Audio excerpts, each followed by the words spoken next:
और आज का दिन सियासत के लिहाज से बहुत अहम रहने वाला है।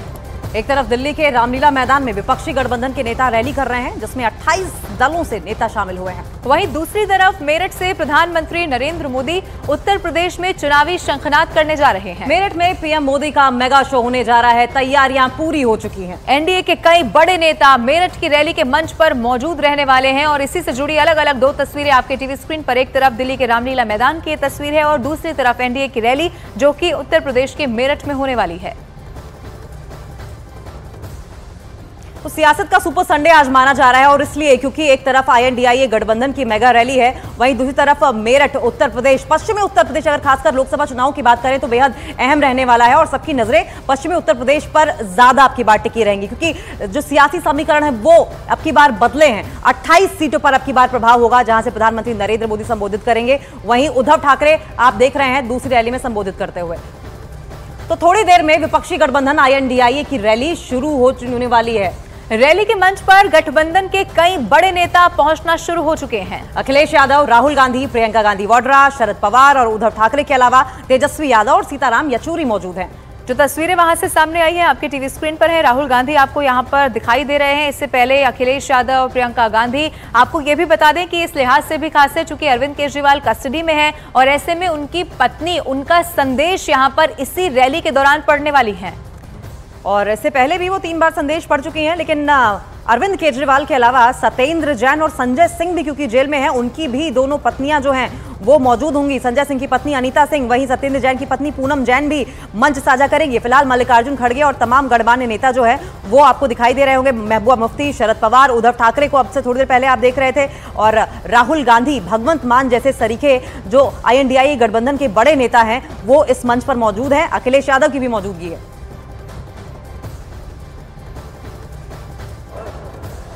अरविंद जी को अरेस्ट किया, हेमंत जी को अरेस्ट किया तो लोग डर जाएंगे, लेकिन उनको आज तक पता नहीं, उन्होंने अपने देशवासियों को कभी पहचाना नहीं। मेरे भारत का हर कोई डरने वाला नहीं, लड़ने वाला है। और अगर हिम्मत है तो बाकी आपकी सारी एजेंसीज हैं, ईडी, सीबीआई, इनकम टैक्स, जैसे हम इंडिया गठबंधन बनाकर सबके सामने आए हैं, अगर आप में हिम्मत है तो बीजेपी को मैं कहता हूं, चुनौती देता हूं कि बाकी सारी लोगों को छोड़ दो, आप सीधा आपके बैनर पर लगा दो कि बीजेपी के साथ जो 3 साथी पार्टी है वो ईडी, इनकम टैक्स और सीबीआई है। लेकिन अब समय आया है, कितने दिन तक हम उनकी आलोचना करते रहेंगे? अब तो उनका सपना ऐसा है कि 400 पार। मैं पूरे देश को आह्वान करना चाहता हूं कि एक व्यक्ति और एक पार्टी की सरकार देश के लिए खतरनाक हो गई है और अब वो समय आया है कि एक पार्टी और एक व्यक्ति की सरकार नहीं चलेगी। पूरे देश को मैं आह्वान करता हूं कि हम सबको अब चाहिए, मजबूत देश चाहिए और मिलीजुली सरकार हमें लानी ही होगी। देश में जितने सारे प्रांत हैं, जितने सारे राज्य हैं, उनका सम्मान करने वाली सर्वतोमुखी सरकार अगर हम लाते हैं तो ही देश बच सकता है, नहीं तो फिर आपका सवाल है, आपका भविष्य आप किसके हाथ में देना चाहते हो? हम सारे आए हैं चुनाव के प्रचार के लिए नहीं आए हैं, हम प्रजातंत्र की रक्षा के लिए आए हैं। और कैसी सरकार है? अरविंद जी के ऊपर इल्जाम लगा दिया, डाल दिया जेल में। हेमंत जी के ऊपर इल्जाम लगा दिया, डाल दिया जेल में। ये कौन सा तरीका है? इनके पास जितने सारे लोग हैं, मैं आपके सामने आने से पहले कुछ पत्रकारों के साथ वार्तालाप कर रहा था और उन्होंने कहा कि उद्धव जी अब उन्होंने इनको साथ में ले लिया, उनको साथ में ले लिया। जिनके ऊपर भ्रष्टाचार के आरोप खुद भाजपा ने लगाए थे, उनको उन्होंने वॉशिंग मशीन में डालकर साफ सुथरा नहला धोला कर अपने मंच पर विराजित कर दिया। तो आप क्या विश्वास रख सकते हैं? जितने देश में भ्रष्ट लोग हैं उन सारे लोगों को इकट्ठा लेकर बीजेपी देश को विकास के राह पर लेके जा सकता है? भ्रष्ट लोग देश का विकास कर सकते हैं? तो ये सारी उनकी जो बातें हैं, आज जो अपनी रैली है, किसी ने कहा कि बीजेपी ने इस रैली को ठगों का मेला कहा है। क्या आप सारे लोग ठग हैं? मेरे देश के वासी, मेरे देश प्रेमी लोग क्या ठग हैं? ये तो भ्रष्ट लोग हैं, भ्रष्टाचारी लोग हैं जो भाजपा में है, जुमलेबाज लोग हैं।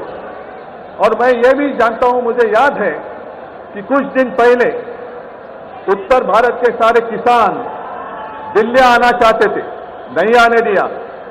उनके जो रास्ते थे उसमें किले डाल दिए, उनके ऊपर टीयर गैस छोड़ा, लाठीचार्ज किया। तो मैं पूरे देश के किसानों को आह्वान करता हूं, आप अन्नदाता हो, आप अन्नदाता हो, अन्नदाता देवो भव हमारी संस्कृति है। जो सरकार किसानों को आतंकवादी मानती है और जो सरकार किसानों को दिल्ली आने से रोकती है, तो पूरे अब समय है कि पूरे देश के किसानों को आतंकवादी समझने वाली भाजपा सरकार को दिल्ली आने से रोकना होगा। जैसे आपकी राह उन्होंने आपके रास्ते दिल्ली आने से रोकी थी, वैसे अब किसानों ने बीजेपी को दिल्ली आने से रोकना ही होगा। और एक नारा जो मैंने मुंबई में दिया था, वो जो कहते हैं कि आपकी बार 400 पार, मैं आपको आह्वान करता हूं कि जहां से आप आए हुए हैं, आप जाओ, अपने घर पे जाओ, जहां भी जाएंगे गांव में जाओ, लेकिन एक नारा आपको देना होगा तानाशाही के खिलाफ, अब की बार भाजपा तड़ी पार, अब की बार भाजपा तड़ी पार। और ऐसे तानाशाही करने वाली सरकार अब हम दिल्ली आने नहीं देंगे। यही शपथ लेकर आगे हमें जाना होगा। और फिर से एक बार सुनीता जी, कल्पना जी, आप चिंता मत करो, पूरा देश आपके साथ है, आप लड़ाई जीतेगी और हम सब लड़ाई जीतेंगे, प्रजातंत्र जीतेगा। जय हिंद, जय महाराष्ट्र। बहुत बहुत धन्यवाद। मैं एक रिक्वेस्ट सब साथियों को करना चाहता हूं। तो उद्धव ठाकरे, शिवसेना, उद्धव ठाकरे गुट से शिवसेना की मौजूदगी आपको मंच पर दिखाई देती। मंचासीन तमाम गणमान्य नेताओं के बीच में बैठे थे और उन्होंने एनडीए गठबंधन पर निशाना साधा है और एनडीए गठबंधन पर निशाना साधते हुए विपक्षी एकता का नारा लगाया है।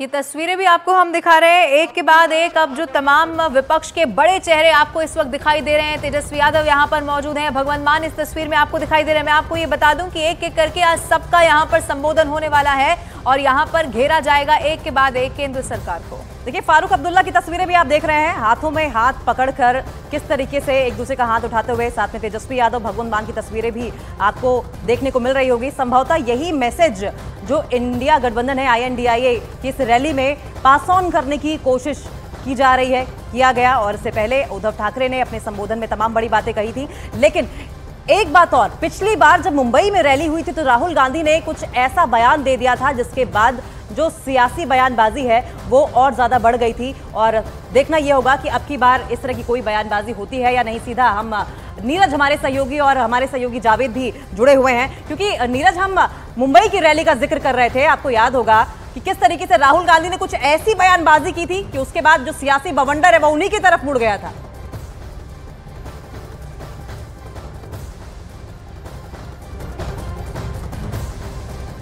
नीरज तक लगता है हमारी आवाज नहीं पहुंच पा रही है। हम जावेद का रुख कर लेंगे। जावेद, आप कहां मौजूद हैं और क्या माहौल है वहां पर? कौन से बड़े दिग्गज नेता पहुंचे हैं और कौन नदारद दिखाई दे रहा है? देखिए, तमाम बड़े विपक्षी दलों के नेता आज इंडिया गठबंधन की इस रैली में पहुंचे हैं। मैं आपको रैली स्थल की तस्वीर दिखाना चाहता हूं, किस तरह से भारी संख्या में लोग पहुंचे हैं। अगर मैं अभी विजुअल दिखाऊं तो महबूबा मुफ्ती मंच से संबोधन कर रही हैं। इससे पहले उद्धव ठाकरे यहां से संबोधित कर चुके हैं। उन्होंने नारा भी दिया बीजेपी के खिलाफ। लगातार विपक्षी नेता बिगुल फूंक रहे हैं केंद्र सरकार के खिलाफ, बीजेपी के खिलाफ। लेकिन रामलीला मैदान की रैली स्थल की ये तस्वीर देखिए जो पूरी तरह से खचाखच इस वक्त भरा हुआ है। हम रैली स्थल के बाहर की तस्वीर भी दिखा रहे थे, वहाँ पर भी किसी तरह की तस्वीर है।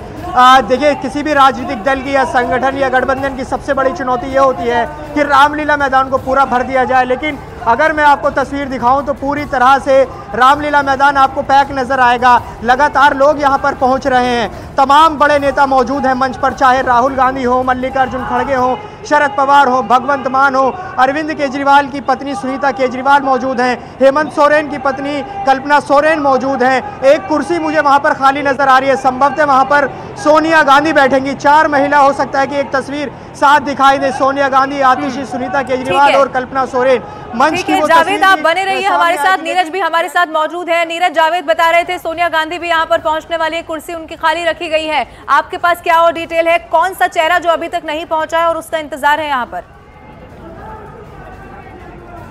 देखिए, सोनिया गांधी को लेकर कांग्रेस पार्टी का कहना था कि वो आ सकती हैं, लेकिन आधिकारिक तौर पे पहुंचेंगे कि नहीं इसका इंतजार करना होगा। रैली की शुरुआत हो गई। देखिए, अपने कैमरा पर्सन जयपाल से कहेंगे, इधर देखिए हजारों की संख्या में लोगों का हुजूम है। न्यूज 18 इंडिया के कैमरे पर आप देख सकते हैं 1 बजने वाला है और 2 बजे तक ये रैली चलेगी। तमाम विपक्षी दलों के झंडे आप यहाँ देख सकते हैं न्यूज 18 इंडिया के कैमरे पे। और इधर मंच पे एक के बाद एक नेता भारतीय जनता पार्टी के खिलाफ अपना बयान दे रहे हैं, अपनी बातें रख रहे हैं। और यहाँ से सीधे आपको दिखाते हैं मल्लिकार्जुन खड़गे के बगल में शरद पवार को न्यूज 18 इंडिया के कैमरे पे दिखाने की कोशिश करते हैं। और उनके बगल में राहुल गांधी। एक कुर्सी के बारे में ठीक कहा जावेद ने कि सोनिया गांधी के लिए हो सकते हैं, लेकिन आएंगी कि नहीं। कांग्रेस के नेताओं ने भी कहा था कि हो सकता है आएंगी, लेकिन पहुंचेंगे कि नहीं इस बारे में अभी संभावना कुछ कहा नहीं गया, आधिकारिक तौर पे कंफर्म नहीं किया गया। लेकिन कलर एक बार आपको फिर दिखा दे। जयपाल आप आगे जाइए, आगे से दिखाइए। देखिए, लगातार नेताओं की तरफ से भाषण दिए जा रहे हैं और कार्यकर्ता और एक एक जो नेता कार्यकर्ता है वो यहाँ मौजूद है। यहाँ से दूर दूर तक आमतौर पे होता है, कई बार रैली में भीड़ जो होती है वो जगह छोड़ती है, लेकिन तमाम लोग यहाँ जुटे हुए हैं। यहाँ से न्यूज 18 इंडिया आपको तस्वीरें दिखा रहा है, हर कलर को बयां कर रहा है। कुछ लोग केजरीवाल के फोटो के साथ पहुंचे हुए हैं, तो कुछ लोग CPIM के झंडे के साथ, बैनर के साथ पहुंचे हुए हैं। न्यूज 18 इंडिया पे आपको हर वो तस्वीर दिखा रहे हैं जो आज की रैली से। यहाँ से देखिए, यहाँ राहुल गांधी और अरविंद केजरीवाल की झंडे वाली तस्वीर आपको दिखेगी, तेजस्वी यादव की तस्वीर दिखेगी। तो इस तरह के कलर भी विपक्षी पार्टियों की तरफ से देखने को मिल रहे हैं। एक एक कार्यकर्ता यहाँ अभी जुटा हुआ है, निकला नहीं है अपने नेताओं को सुनने के लिए। जी नीरज, लौटेंगे आपके पास, लेकिन एक बार जावेद का भी रुख कर लेंगे। जावेद, हमने बार बार देखा है, हमने पटना से लेके मुंबई और मुंबई के बाद फिर दोबारा दिल्ली में हम देख रहे हैं इस तरह की रैलियां हो रही हैं। पूरा अलायंस 28 पार्टियां एक साथ जब सामने आ रही है। और ठीक है, हम सीधा रुक